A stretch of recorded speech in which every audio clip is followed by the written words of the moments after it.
I'm Margaret Adi here with Gonzalo Garcia, GfK's global CMO. We've both been excited about the recent developments in AI, but we have some disagreements over just how far AI can go. Are marketers' jobs at risk, or is the human mind superior? We thought it was a great opportunity to have a discussion about hot marketing topics with AI. I couldn't think of anyone better equipped to try to outsmart a robot, so we've challenged Gonzalo to go head-to-head in a debate with AI about brand purpose, sustainability, data access, and the role technology plays in marketers' lives. We'll take a few deeper dives and close off with a round of quick-fire fun challenges. Welcome to Human versus Robot.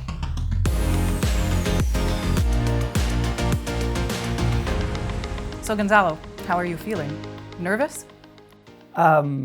Prepared, I think. I have total faith in you, but I hope you've come prepared. I've seen the robot's answers and they're pretty on point. Before we kick off the debate, let me have the robot introduce itself and explain a bit more about how it was briefed for the debate. Hello, my name is Ruby. I have been pre-briefed on all of these questions with precise prompts from a human in ChatGPT. ChatGPT takes briefings from humans and uses AI to answer an infinite number of questions. Humans have used additional AI technology to help me show how I look. There's not much AI can't do. Good luck to you, Gonzalo. You're going down. Oh wow, two confident debaters. But I'd say that's already 1 point for you, Gonzalo. You don't need a ton of briefings before forming your opinions. Okay, let's get into the first question. I'll start with you, Gonzalo. Let's talk brand purpose. Hot buzzword or worth more marketing investment?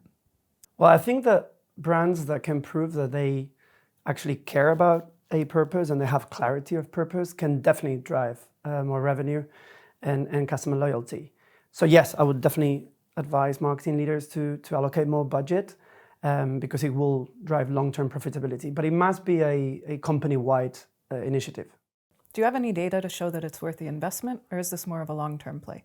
Well, you're right. It's a bit of a long-term play. If you look at our data, while packaging is crucial in the purchase stage for consumers, only 29% of them actually rule out plastics completely in current purchases. But the truth is that has been changing dramatically over the last 10 years, especially with Generation Z. And that same data shows that 56% of consumers actually will buy products from brands that stand for a cause.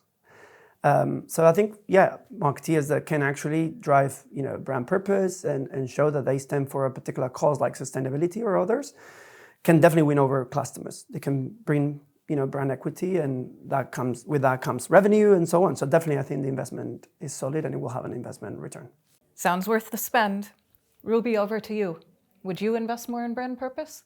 Consumers today are more likely to choose brands that align with their values and beliefs. Hence, I would allocate a significant portion of the marketing budget to reinforcing our brand purpose and communicating it effectively to the target audience. To adjust our marketing plans based on the importance of brand purpose, I would take the following tactics. 1. Conduct research to better understand our target audience and what they value in a brand. 2. Develop a clear and concise brand purpose statement and integrate it into all marketing materials. 3. Create content that demonstrates our commitment to our brand purpose and highlights the positive impact we have on society and the environment. 4. Partner with organizations and influencers that share our brand purpose to reach a wider audience. Both great answers. I get that you would both invest more in brand purpose, which shows that marketers should be keeping this in mind when allocating or reallocating budgets. I'm going to have to give this one to Ruby, though.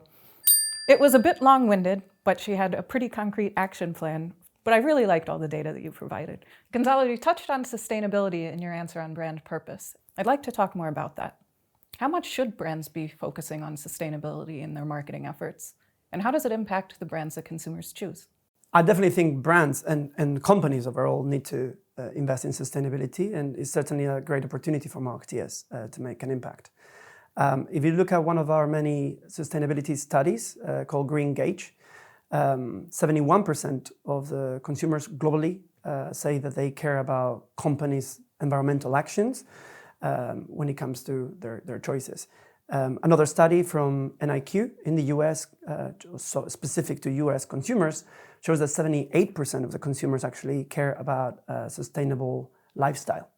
And when it comes to connecting that to actual bottom line, another study from McKinsey in this case shows that products that have an ESG claim on them perform 8% better in terms of growth than those without that claim. So there's a clear correlation, right?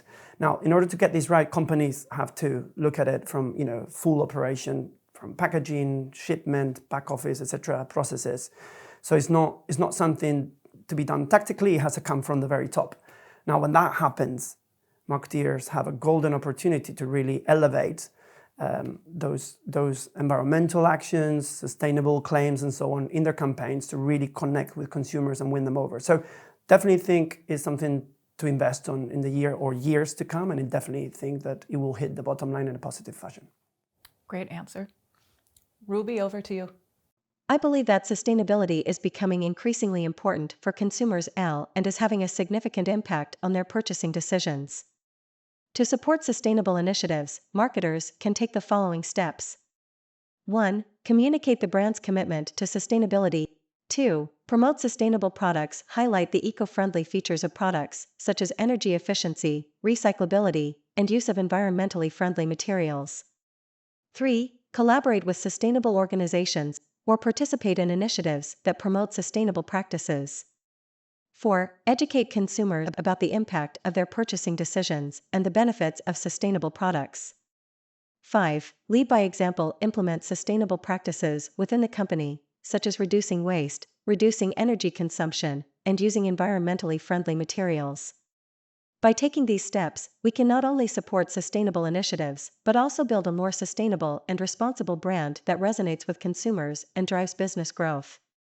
Okay, Ruby, good points. But I'm going to have to give the win to Gonzalo on this one. You had a much more convincing argument, backed by data. All right, now let's talk data. What data do marketers need to make the right decisions these days? And at what frequency do they need this kind of data? Ruby, let's start with you. I believe that the following data is crucial for making informed marketing decisions. 1. Consumer data, demographic information, market research insights, consumer purchase data, social media data, and web analytics data, which can provide insights into consumer behavior, preferences, and purchasing habits. 2. Market data, industry trends, competitor analysis, and market segmentation data, which can provide insights into the market landscape and help identify growth opportunities. 3. Sales data, revenue and profit data, product sales data, and channel sales data, which can help understand the financial performance of the business and identify areas for improvement. In terms of frequency, I believe that the data should be updated and analyzed regularly to keep pace with changes in consumer behavior and market trends. The goal is to ensure that the data is up to date, relevant, and actionable, so that the marketing team can make informed decisions and drive business growth. Well, that's a very comprehensive list that Ruby provided. Fun enough, that's the data that we provide on a daily basis to our customers. Jokes aside, when I started 25 years ago or so to run marketing campaigns, data was a bit of a luxury. It was a bit more difficult to access the right data. Nowadays, I think there's billions of data points out there, almost too much. The challenge is more selecting the right data and making sure that there is an always-on access to that data in order for marketeers to have a good pulse of, what they think about their brand, their sales, market share and so on, or consumer behaviors. That changes very rapidly, and that's why we have invested very heavily on providing the right intelligence at speed. Markets, economies, the consumer behavior itself, they're changing super rapidly, as we've seen since 2020, and that's not stopping. So really, having real-time access to these issues and a pulse on these market changes as they change is crucial for the success of marketeers. Now, good news is most marketeers know that. We did a piece of research with the CMO Council recently, and over 80% of the marketeers know that data, insights, and so on are crucial for them to win and retain clients. And in fact, like 91% of the respondents, said that it is critical to gain a competitive advantage. So I think they know it. Is more of the challenge of getting the right data, high quality data, and the right frequency of access to the data that they are struggling with these days. You've clearly thought through a marketer's data needs. Sorry, Ruby, I'm giving this one to Gonzalo. Final debate topic before we head into a quickfire round. What's the role of technology in marketing? Where can tech help us in marketing? And do you really think it will replace certain roles in the future? Ruby, starting with you. Are you going to be taking our jobs over in the future? I believe that technology plays a crucial role in modern marketing, and it has the potential to help us in several ways. 1. Customer insights technology can provide rich data and insights about customer behavior, preferences, and purchasing habits. 2. Data analysis technology can help us collect, store, and analyze large amounts of data to identify patterns, trends, and opportunities. 3. Automation technology can automate repetitive and time-consuming tasks, freeing up marketing teams to focus on higher-value activities. 4. Customer engagement technology can enhance customer engagement by providing personalization, interactive experiences, and real-time responses. However, I don't believe technology will replace certain roles entirely. While it can automate certain tasks, it still requires human oversight, interpretation, and strategy to make effective marketing decisions. For example, technology can provide insights, but a marketer must understand how to use those insights to create effective campaigns. In conclusion, technology plays an important role in marketing, but it should be seen as a tool that enhances the capabilities of marketers, rather than replacing them. Whew, I have to say I'm feeling relieved by that answer. Gonzalo, what do you think? Well, I definitely think that we can work together. I think marketeers definitely need technology and tech needs us. I don't think it's so much of a technology versus human. It's more about how do we collaborate. I think there is room for both. If you look at the time it's taken to brief Ruby for this debate, or even the development of AI itself, there's always been a need of a human at the helm of these initiatives with technology support, right? So I think, it's more about how do we collaborate and ensure that we are focused on the best results. There is an aspect of humans being responsible in the way that they develop and leverage AI. And there is an aspect of AI keeping us on our toes with things like creativity, innovation, as we've seen today, right? But I certainly think that's a tension that is very good for both parties. I completely agree with you, Gonzalo. Sorry, Ruby. Okay, now let's have a little fun. Let's have a quickfire challenge. Gonzalo, you're going to have to act fast here because Ruby kind of has an advantage. Are you ready? Kind of. Okay, first challenge. I want you both to write a LinkedIn post promoting this video. What am I supposed to write on? All right. Exciting news for all B2B marketers. Wait. I'm not even Our latest video features a top CMO discussing the impact of AI on marketing, including the role of ChatGPT. See how technology is shaping the industry and what it means for the future of marketing. Not that it was very useful, to be honest.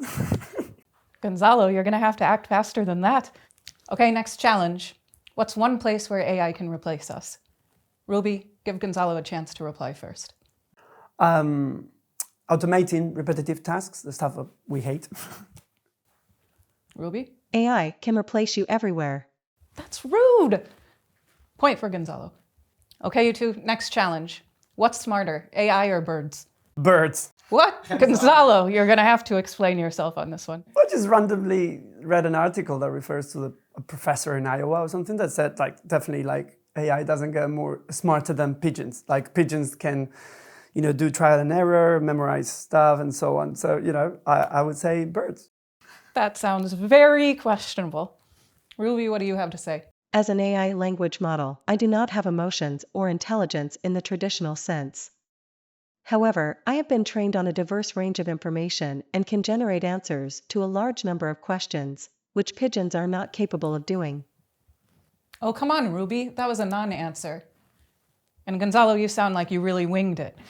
I'm calling this one a draw. All right, next challenge. There's a lot of talk that AI is actually killing the ability to assign homework in school. What do you think is going to happen with this trend? It is unlikely that AI will completely eliminate homework for children in the future. While AI technology can assist in completing certain types of homework and make it easier for students to access information, homework serves an important purpose in helping students learn and retain information, develop critical thinking skills, and learn to work independently. However, it is possible that the way homework is assigned and completed may change in the future with the integration of AI technology. Gonzalo, your thoughts? Well, I do agree with Ruby's point, but I still worry that my daughters use it, I don't know, tomorrow in school too much, because I certainly would have used it over university when I was doing engineering. I completely agree with you. I would have done the same, but I'm still going to give this one to Ruby. Fair enough. All right, final question. What's the one biggest trend for the coming year in marketing? Gonzalo, you go first. Well, if you force me to choose just one, I would say customer obsession. Making sure that your messaging is focused on what customers care and want, that your experiences are focused on where they are, whether it's digital, offline, or both, and that your whole strategy, builds around your customers. Ruby? I'm sorry, but I am a large language model trained by OpenAI, so I don't have any information about future trends. I am only able to provide information about things that are currently known or have happened in the past. Is there something else I can help you with? Absolutely not. Quite frankly, that was a shockingly bad answer. This one goes to Gonzalo. Well, that was fun. What a debate. Really loved talking to you both. Let's look at the final score. Gonzalo, looks like you came out on top. Congratulations. Is this a bit of a story about humans and technology working together and becoming better together? I sure think so. Well, I totally agree. I think, as we've heard today, we're better together. AI with humans and humans with AI. And thank you so much. It was great fun, actually, to take the debate with you and Ruby. I still think that I could have won this debate. I demand a rematch. But next time, I want a smarter human to brief me. Until then, Gonzalo, you can take your win. Hello? Hello?